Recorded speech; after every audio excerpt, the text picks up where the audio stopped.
Compare చేసుకుందాం 2014 గురించి మాట్లాడుకున్నాం కాబట్టి ఒక 2% అనేది భారీ పెంపుగా చూడాలా 2% అనేది పెద్ద ప్రభుత్వాలని మార్చేసి భారీగా క్లీన్ స్వీపులు చేసేసి అంత ఎఫెక్ట్ ఉండదా 2%లో 1.5% మాత్రం యాంటీ గవర్నమెంట్ మ్హూ.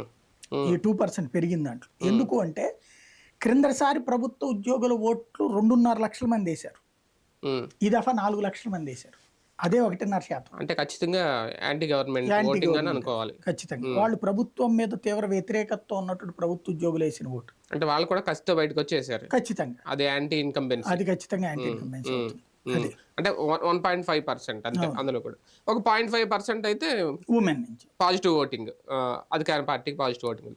ల్యాండ్ టైటిలింగ్ యాక్ట్ అనేది ఎన్నికలకు ముందు పోలింగ్ ముందు బాగా ప్రభావం చూపించింది. గ్రామీణ ప్రాంతాల్లో ఎవరో కూడా తమ భూములు కోల్పోతామంటే ఈ రోజుల్లో అసలు ఎవరు ఒప్పుకోరు. పైగా దాని మీద జగన్ ఫోటో ఏంటి ఇది ప్రతిపక్షానికి ఇది బాగా కలిసి వస్తుంది. అది కూడా పర్సంటేజ్ పెరగడానికి కారణం అనేది వాళ్ళ అనాలిసిస్. ఎలా చూడొచ్చు? అంటే ప్రశాంత్ కిషోర్ ప్లానింగ్ అది. యాక్చువల్గా ప్రశాంత్ కిషోర్ వీళ్ళకి గైడెన్స్ ఇస్తూ వచ్చారు. జగన్ మీద ఉన్నటువంటి పాజిటివ్ వేవ్ పల్లెల్లో ఉంది, ఆ పల్లెల్లో ఉన్నటువంటి చెడగొట్టకపోతే కష్టమని చెప్పారు.